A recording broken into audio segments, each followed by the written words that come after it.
Este miércoles se dio a conocer que el presidente Sebastián Piñera realizará una gira presidencial a varios países de Europa. Es el primer viaje del mandatario desde marzo de 2020, cuando asistió al cambio de mando en el Uruguay. La información fue oficializada durante la jornada del miércoles a través de un comunicado de la Cancillería y que detalla que partirá el 22 de junio. Un viaje que estará centrado básicamente en abordar temas de pandemia, reactivación económica y en avanzar en una agenda ambiental. La gira contempla invitaciones oficiales que, dada la contingencia mundial y chilena, ha debido postergarse, pero contempla, entre otras actividades, reuniones con el Papa Francisco en Roma, el primer ministro del Reino Unido Boris Johnson, el rey Felipe de España y el presidente de Francia Emmanuel Macron. Además, ha trascendido la posibilidad de que se reúna con la alta comisionada de Derechos Humanos de las Naciones Unidas, la expresidenta Michelle Bachelet. Así, desde La Moneda aseguran que el viaje podría tener modificaciones si es que hay un aumento significativo de casos y, la verdad, nuevamente, si es que la contingencia no lo permite. Es lo razonable que en ese caso no viaje. En ese sentido, se comenta que algunas voces del gobierno le han recomendado al presidente que es mejor no hacer la gira. ¿Se realizará o no esta gira presidencial en pandemia? Depende probablemente de lo que ocurra de aquí en adelante. Cuando el día termina, comienza medianoche.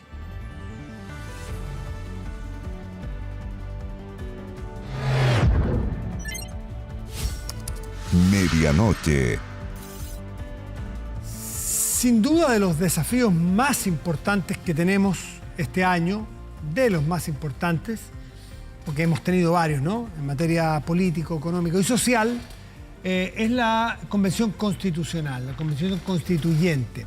Ya hemos pasado por varios hitos, no han sido del todo fáciles, pero hemos ido aprendiendo la lección, hemos ido aprendiendo todos los chilenos a qué es lo que era un plebiscito, cuáles eran las distintas opciones.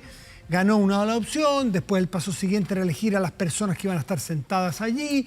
Pasamos por ese rito republicano, democrático también, de muy buena manera. Ya conocemos a los 155 convencionales y ahora falta que se haga un decreto, que se apruebe la elección, que se haga un decreto y entre el 5 y el 10 de julio, por ahí, debiera ser ya la primera sesión. Hay expectativas, no solo de qué va a resultar, sino que cómo va a partir.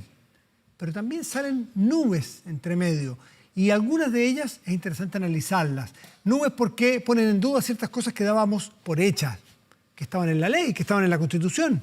Una de ellas es, ¿cuáles son los límites que tienen los constituyentes? ¿Cuáles son las facultades que tienen los constituyentes? ¿Para qué están convocados? ¿Para hacer una determinada cantidad de cosas o todas las cosas que ellos indiquen que quieran o deban hacer? Es parte de lo que vamos a conversar con ni más ni menos que con don Agustín Esquella, convencional constituyente por el Distrito 7, Premio Nacional de Humanidades para algunos, candidato natural a presidir la convencional. Agustín, muy buenas noches, gracias por recibirnos. ¿Cómo estás? Buenas noches, Matías. Agustín, yo hablaba de algunas pequeñas nubes en el horizonte respecto de lo que suponíamos que iba a ser la convención y los que algunos constituyentes creen que van a ir a hacer allí. Y te leo esta vocería de los pueblos de la revuelta popular a la constituyente, que entre otras cosas dicen que nos llamamos a hacer efectiva la soberanía popular de la constituyente, expresada tanto en el reglamento como en las normativas que debe darse, sin subordinarnos a un acuerdo por la paz que nunca suscribieron los pueblos. Es decir, desconocen la convocatoria original a esta constituyente. ¿Cómo lo ves tú? Mira, yo quisiera partir, Matías, por algo positivo de esta vocería que conocimos ayer.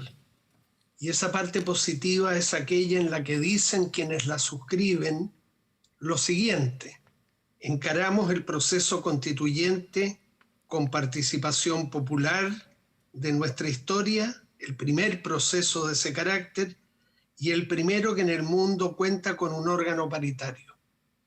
Yo celebro esa declaración y desde luego la comparto, pero como la comparto y la celebro, también creo que hay que ponerse muy bien, y todos tenemos que hacer un esfuerzo para ello, a la altura de esa declaración y tener todos los constituyentes, ahora y mañana, cuando ya estemos funcionando como tales, en lo que decimos y en lo que hacemos, de manera de no poner en riesgo, no perjudicar incluso, por muy justas y nobles que puedan ser nuestras intenciones, no perjudicar este proceso que ya partió, pero que está recién en sus inicios.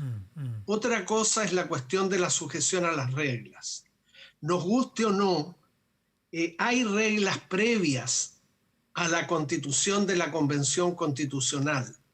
¿Cómo no las va a haber si esas son las reglas previas que convocaron al plebiscito del apruebo y el rechazo? Esas son las reglas previas que permitieron la elección de los constituyentes. Esas son las reglas previas que permitieron, o mejor dicho, determinaron que la convención fuera felizmente paritaria.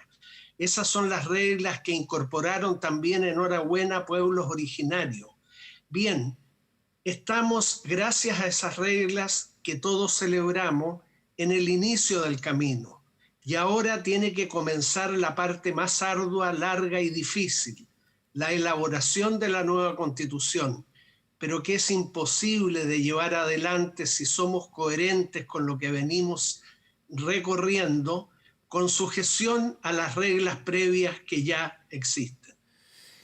Agustín Esquella, es un documento de 3 páginas que vale la pena leerlo, es muy interesante, esto de la vocería de los pueblos de la revuelta popular a la constituyente, y hay algunos elementos que vale la pena tratar de entenderlos y analizarlos, y contigo es una gran oportunidad. Dice, cuando señalábamos que ellos expresan que los reglamentos normativos que deben darse sin subordinarse al acuerdo que dio origen a la constituyente y a todo este proceso, este itinerario, pero además dicen, lo afirmamos también respecto de toda la institucionalidad de nuestro país. O sea, no solamente la Constitución, toda la institucionalidad de nuestro país está sujeta a esta, a juicio de quienes suscriben esta carta, sujeta justamente a la voluntad popular y la soberanía que les dio la última elección, que habrá que someterse a fin de una deliberación popular. O sea, no todos tienen claro cuáles son los límites o los mismos límites. ¿Ustedes tendrán como constituyentes la capacidad de deliberar una deliberación popular sobre todas las normativas de nuestra institucionalidad chilena?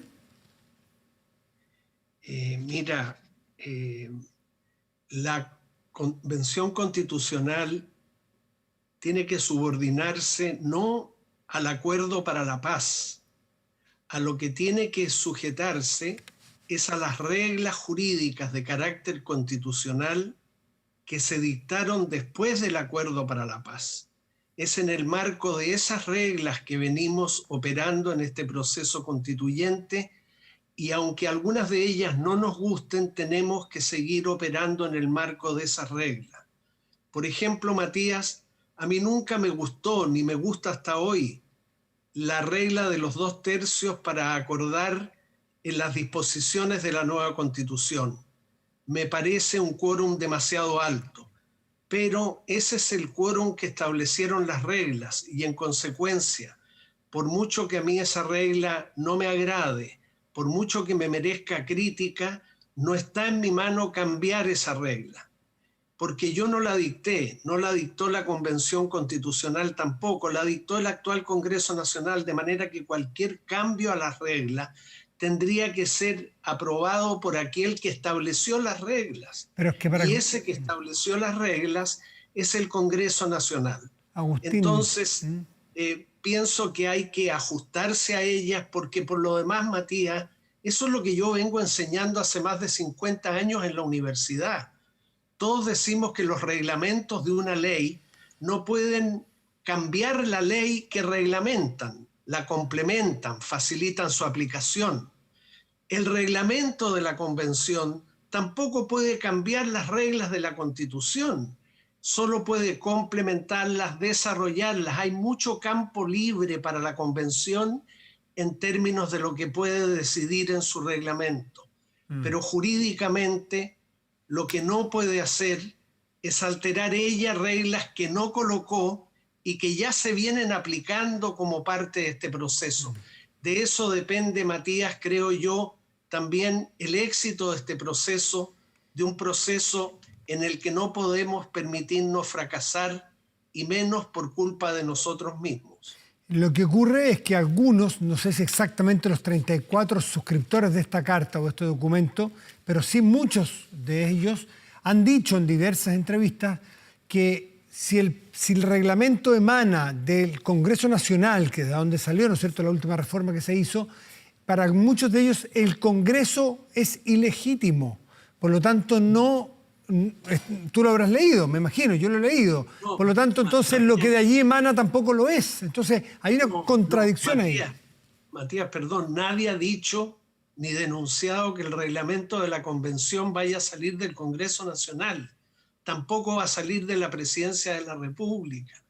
La convención es autónoma para determinar su propio reglamento, pero al determinar su propio reglamento, para eso hay algunas reglas previas, por lo demás muy pocas. Por ejemplo, Agustín, quise decir reglas. Yo sé que el reglamento se genera ahí mismo.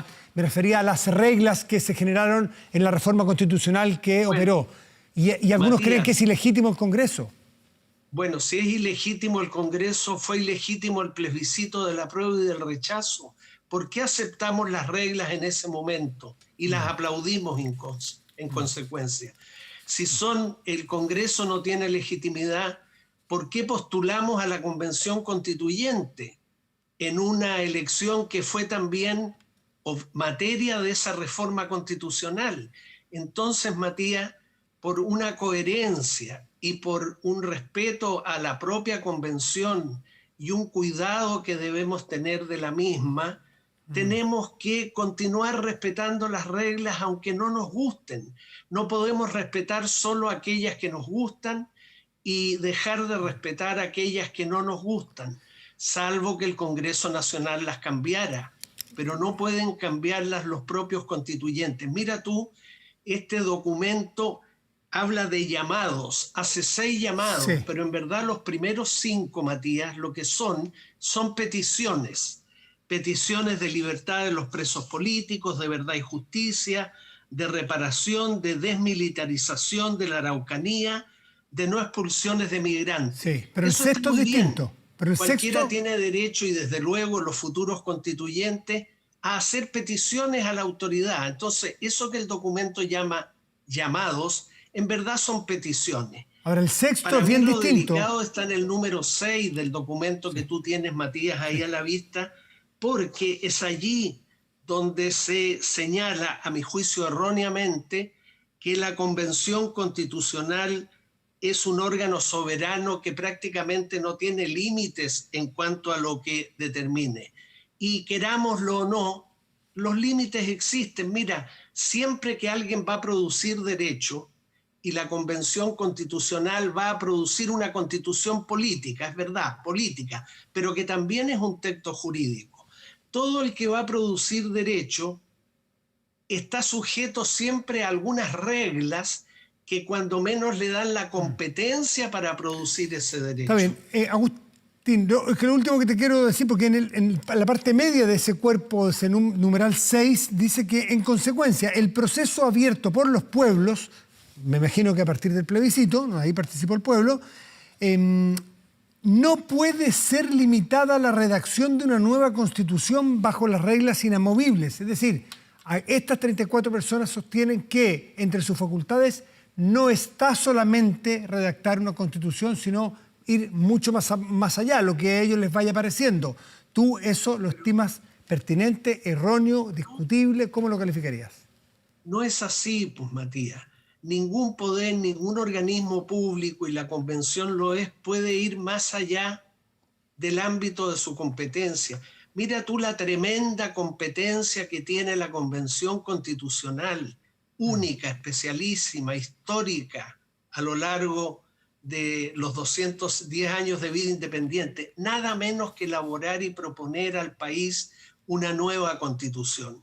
Pues bien, con eso, que ya es bastante, que ya es mucho, que ya es muy importante, ¿qué sentido tiene arrogarse facultades para modificar o cambiar la institucionalidad actual del país?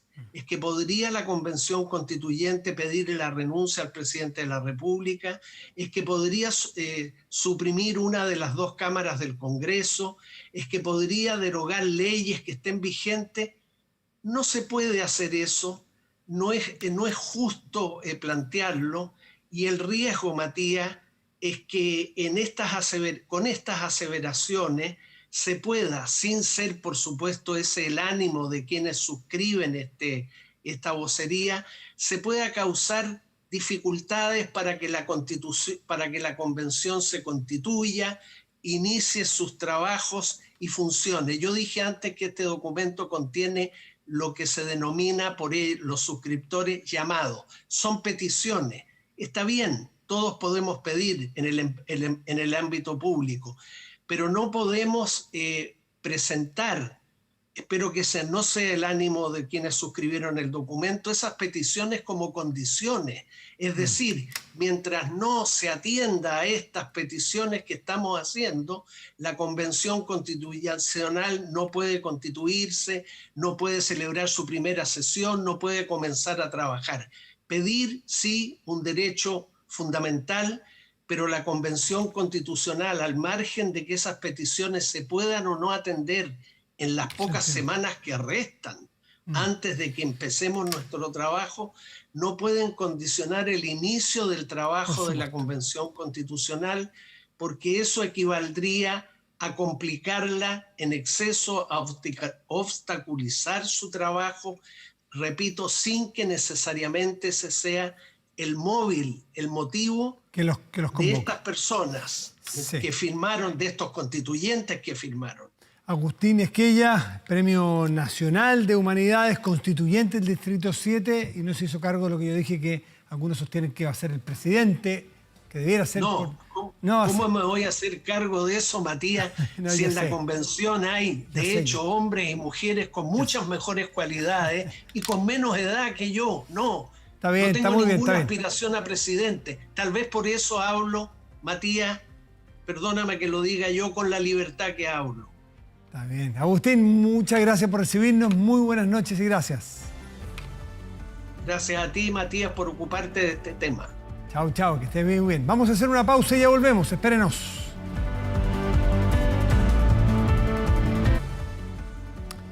Estamos de vuelta y de inmediato vamos a revisar las informaciones más relevantes del día con David Maldonado.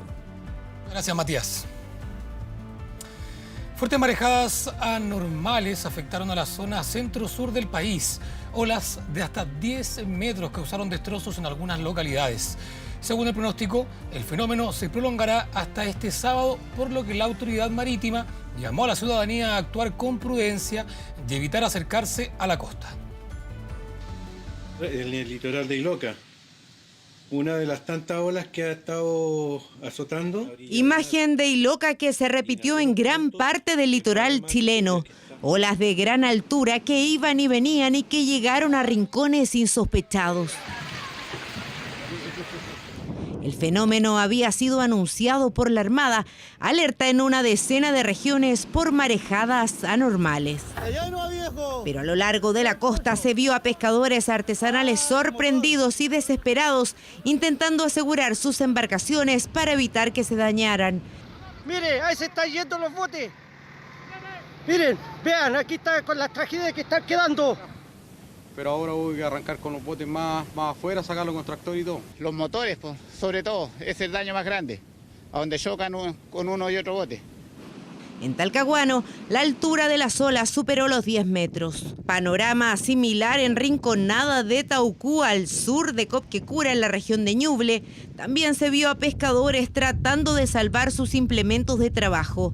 Reaccionaron de forma rápida los pescadores y ordenaron sus embarcaciones. Hubo un par de pérdidas, pero no fue mayor. Hacía mucho tiempo que no se veía este tipo de marejada, ¿ya? A pesar que las marejadas sí estaban anunciadas, muchos tampoco hicieron caso a eso, cosa que ahora nos tocó la emergencia de correr para poder proteger las embarcaciones y ponerlas a resguardo. En esa zona, el mar anegó varios caminos interiores, localidades quedaron incomunicadas y vecinos aislados. Es el caso de Julio Rivas, del sector Mure, que no tiene cómo salir. Vive desde niño en este sector, jamás había visto algo así. O sea, el camino iba por aquí. O sea, puede pasar una semana acá. y quedó encerrado literalmente. Claro. En la mañana podía haber salido, pero venía que no se pudo salir tampoco. O sea, a la orilla de ese poste va la vereda y de ahí continúa el camino. Ya, o sea, esto es desaparecido derechamente. Claro, no se nota nada y cualquiera puede que saltarse. Oigan, tenemos que irnos, viene un tsunami real. Maitencillo y Cachagua la mañana de este miércoles. En Reñaca y Concón, las fuertes marejadas cubrieron las playas por completo. Incluso el agua llegó hasta las mismas calles. Así quedó la avenida Borgoño en Reñaca. Son olas que no las percibíamos hace rato. El zumbido de la ola que revientan, nos vibran los vidrios y todo. Entonces me llamó la atención y salí a mirar. Impresionante, decían los vecinos acostumbrados a vivir cerca del mar. Hace años que no veían olas con tanta fuerza y altura. Por eso la UNEMI decretó alerta preventiva desde Arica y Parinacota hasta Aysén. Esto no se ve mucho, muy poco, una maravilla. En San Antonio, este era el panorama en el litoral de Los Poetas. El agua llegó hasta el mismo terminal pesquero, provocando daños menores. Más al sur, en la Araucanía, en Puerto Saavedra, las marejadas socavaron parte del histórico Cerro Maule, una muralla que sirve para proteger la zona urbana.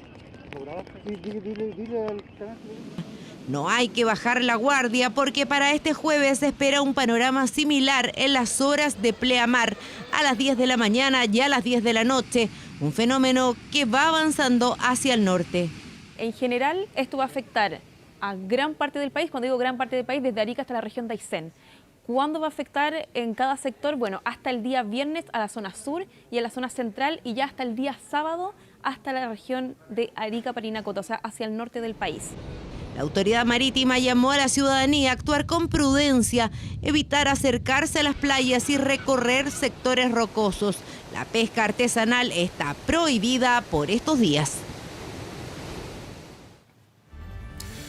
Es probable que lleguemos a un colapso, son las palabras del líder de los urgenciólogos ante lo saturada de la red asistencial a causa de la pandemia. Hay pacientes que ya están siendo hospitalizados en los servicios de urgencias y la disponibilidad a nivel nacional es solo de un 3%. ¿Cuál es el perfil de los hospitalizados? Lo vemos en la nota. Lo han catalogado como el peor momento de la pandemia y es porque prácticamente no hay espacio para seguir atendiendo a aquellos pacientes contagiados de coronavirus y que están en estado grave. Mi papá estuvo hospitalizado en el área de urgencias, entubado. Lo tuvieron que entubar en esa parte. Y porque estaba todo colapsado, obviamente.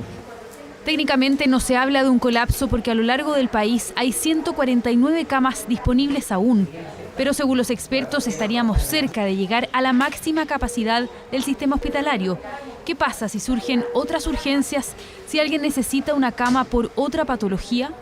Sí hay que aclarar que algunos centros de salud en este momento no tienen camas UCI y se encuentran con sus servicios de urgencia absolutamente al límite de las capacidades. No queremos llegar al colapso del sistema, pero si seguimos con estos números es probable que lleguemos a un colapso. La ocupación a nivel nacional es de un 97%. La hospitalización en urgencias no es lo óptimo para una atención de este tipo y además frena el ingreso de quienes llegan después.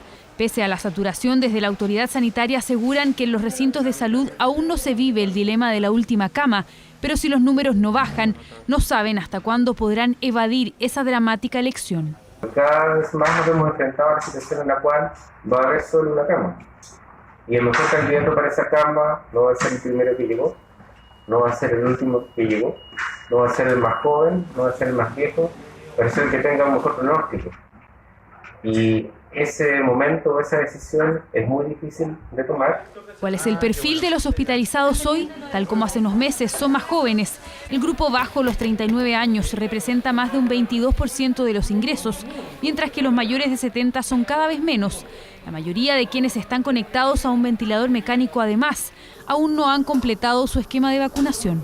Casi todos los pacientes o tienen dosis incompleta o no tienen vacuna. Existen pacientes con vacuna en la UCI, sin lugar a dudas hay muy poquito, 2 o 3%, porque la vacuna baja el riesgo, no lo deja en cero.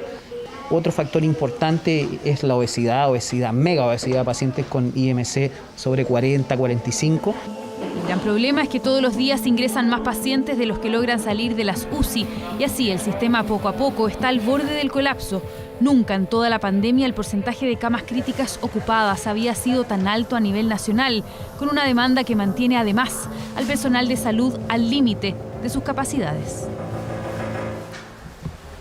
La Corte de Apelaciones de San Miguel decidió anular el juicio oral que sentenció 800 días de cárcel al principal imputado por la quema de una estación de metro en La Granja. En la nueva comparecencia, la Fiscalía pedirá 18 años de cárcel. Los detalles en la nota.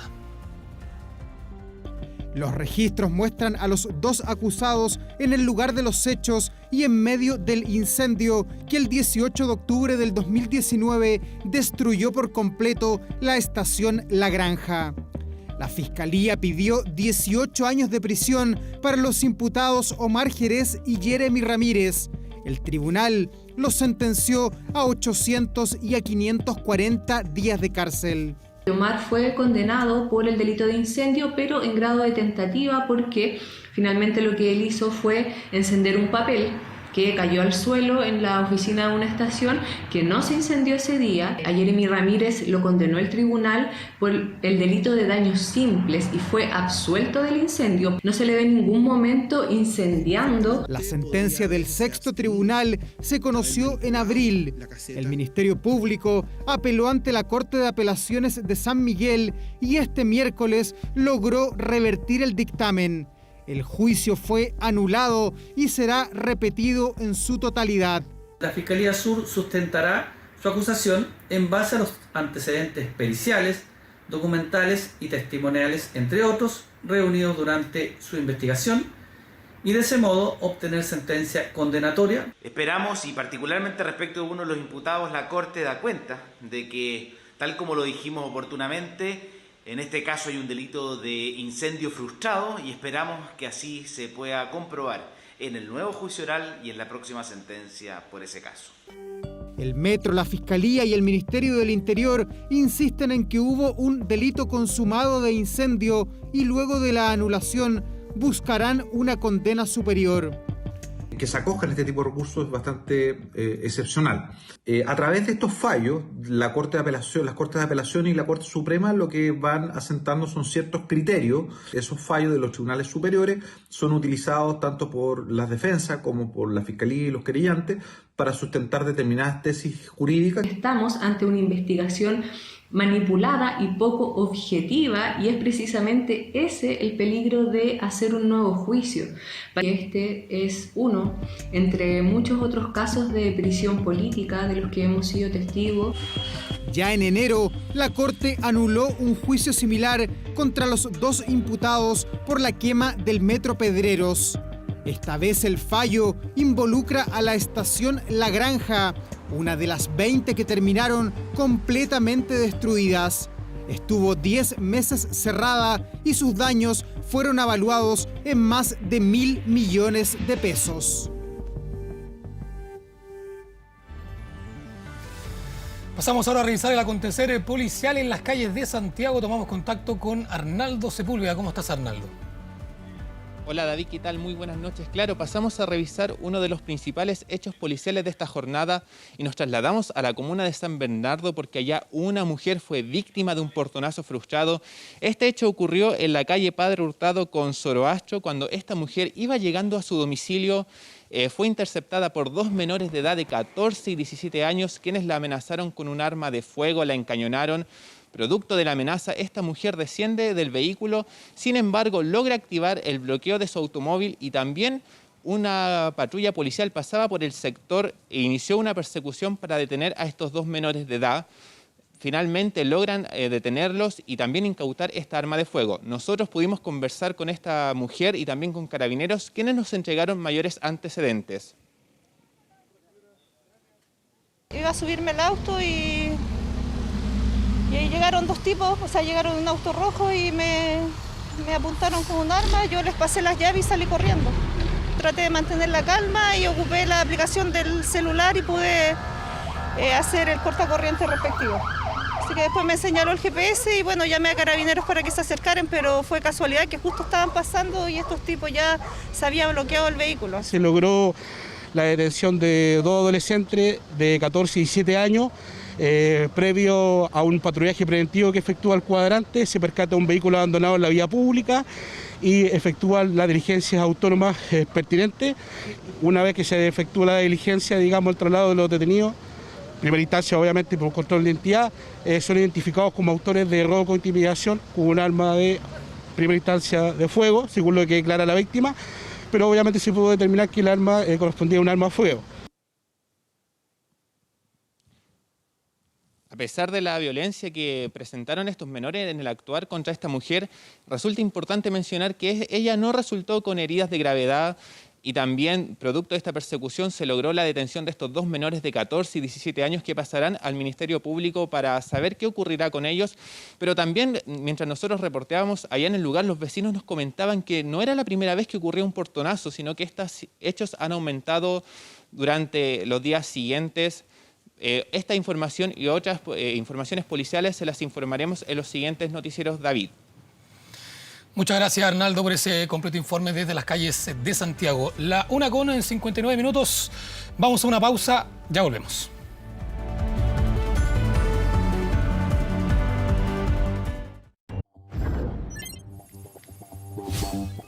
Internacional.